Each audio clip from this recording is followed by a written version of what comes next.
right here inside Radio Row for Super Bowl 58. It's Ben Stevens and Carmen Vitali getting ready for the big game on Sunday. NFL reporter for Fox Sports. Carmen, great to be back with you. We were here, not here, but in Phoenix for Super Bowl 57. Yep. Now we get to do it. I think if you do it 2 years in a row, that's an annual tradition as we get ready for Super Bowl 58. Yeah, that establishes you're right, that establishes a tradition more than once. Yeah, I think it's a huge thing for us. Maybe Super Bowl 59, which I believe is in New Orleans. I think I saw a booth walking around Radio Row. So let's get ready for Super Bowl 58. It's the Niners and the Chiefs. San Francisco, a 2.5-point favorite. Total for the game is at 47.5. We start with San Francisco, who, Carmen, was booked as a favorite to win Super Bowl 58 pretty much from the opening month of this NFL season. Expected to be here. They've been favored in every game. What do you make of the path for San Francisco to get here to Las Vegas?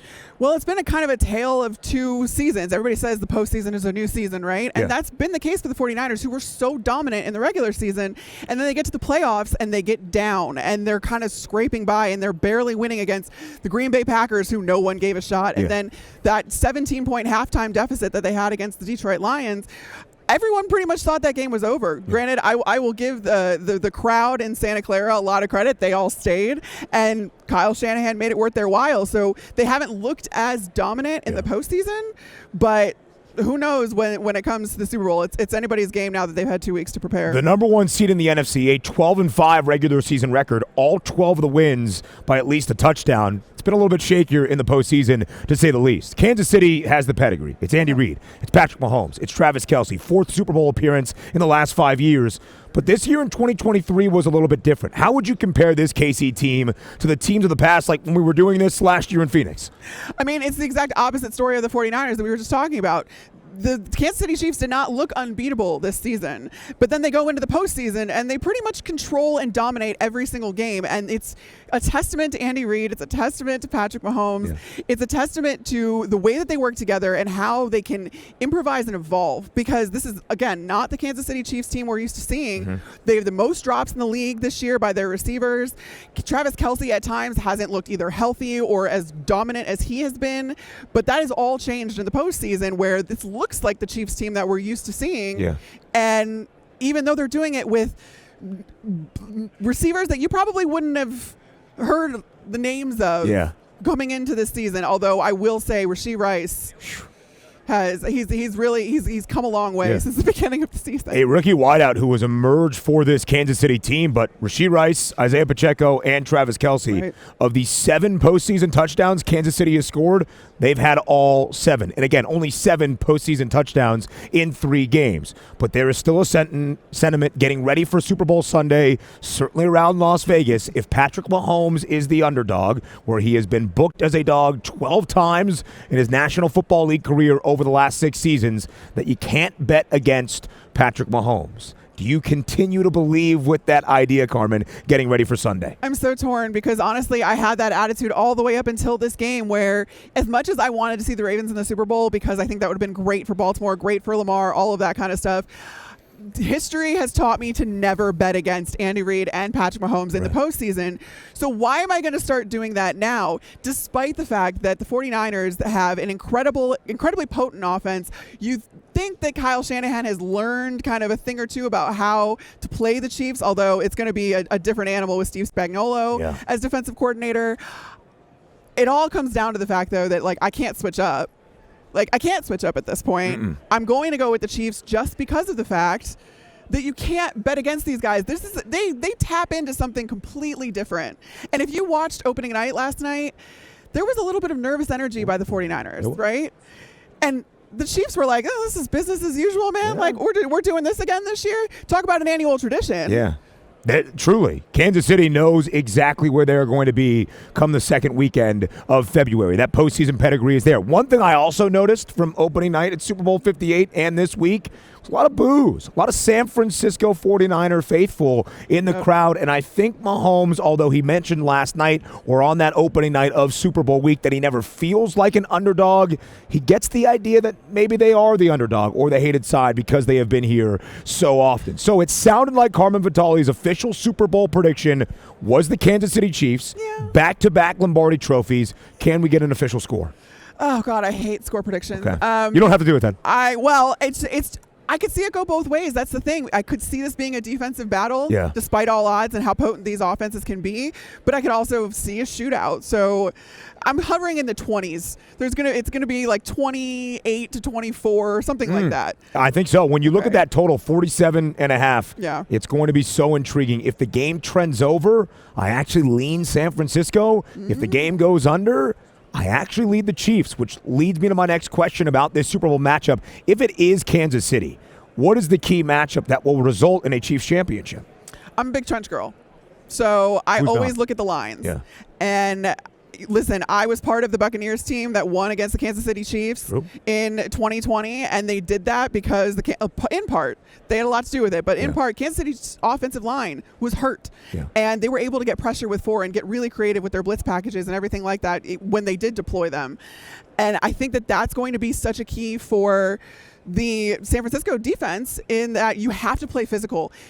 I watched the Kansas City Chiefs offensive line force Roquan Smith into the catastrophic mistake at the end of the game in Baltimore. That was absolutely like on purpose. This is a physical offensive line. The 49ers are going to have to come out and they're going to have to use every bit of physicality they have on that defensive line with Nick Bosa, with Eric Armstead, with Javon Hargrave. Yeah. God, I'm getting all these guys mixed up because they have so many. They have so many. So I'm looking towards the trenches, and I'm looking on the other side of that too, between the San Francisco offensive line and this Chiefs defensive line. That Spags is going to get creative. One thing about Spags. That is for sure. So I'm very interested to see. A lot of blitz packages for Brock Purdy to deal with in his first ever Super Bowl appearance. So I'm not going to say that the overall thought process was wrong, but let's say the outcome and your prediction is wrong on Super Bowl Sunday and the 49ers win a Lombardi trophy in Las Vegas. What will be the main reason San Francisco gets it done? I have to think it has to do with Christian McCaffrey. Because it's not only Christian McCaffrey, it's Christian McCaffrey with Kyle Shanahan. And Kyle Shanahan is a mastermind at these multiple back sets. And having a guy that is as multiple and a hybrid running back like Christian McCaffrey factored into that scheme and all of the creative things you can do between him, Kyle Juszczyk, and then you have guys like Deebo Samuel and Brandon Ayuk who almost seem like afterthoughts when you're talking about this offense. I have to think that Christian McCaffrey is going to be the game changer in this game, especially if you're considering that Brock Purdy is the game manager quarterback. You got to have a game changer on that side of the ball. It's Christian McCaffrey. The odds makers expect it. 90.5 rushing yards for Run CMC, 33.5 receiving yards. They expect him to have somewhere close to 125 scrimmage yards against Kansas City's very good defense in Super Bowl 58. All right, annual tradition. I asked you last year at this time about your pride and joy, the NFC North, and one team in particular, the Chicago Bears, what they would do with Justin Fields, what the future is in the Windy City. We were talking before we started recording here, and you told me it's probably time for a change. The next big NFL event outside of the Combine and getting ready will be the NFL Draft. Number 1 overall pick for the Bears. What do you think they do with that first overall selection? I feel like you cannot pass up the opportunity to take either Caleb Williams or Drake May. This is a really, really good quarterback class. One of the best quarterback classes we've seen in recent years. And Chicago is in such a unique situation because they didn't warrant the first overall pick. They got this first overall pick from Carolina.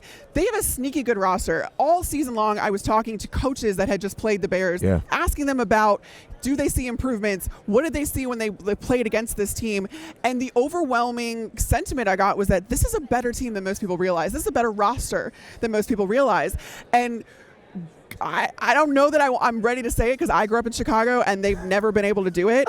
But if they could ever develop a quarterback, now is the time because they have the cap space. They have the draft capital. They have some really good playmakers on the offensive side of the ball. They have a defense that has finally clicked with the addition of Montez Sweat.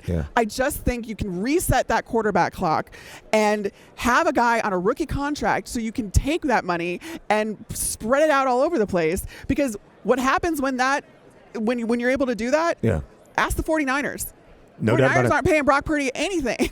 And it would be a very crucial year as well if they were to decide to keep Justin Fields entering year number 4 to pick up the fifth-year option. If you're picking up the fifth-year option, that means you're invested for 2 more years, so on and so forth. Let me just say, one of my best friends in this world is from Chicago, a diehard Bears fan, and the sentiment you expressed of, I know Caleb Williams is the right guy, but we have never developed a quarterback in the way that he could be the face of the franchise for the next 2 decades is one that is shared by many that love to say to Bears each and every Sunday. Carmen Vitali getting us set for Super Bowl 58 and even beyond into 2024 with the NFL Draft, covering the NFL for Fox Sports. Carmen, thank you so much. I'll see you next year, I guess, in New Orleans. Yeah, we have to keep this tradition up, right? That would be 3 years in a row. Thanks, guys.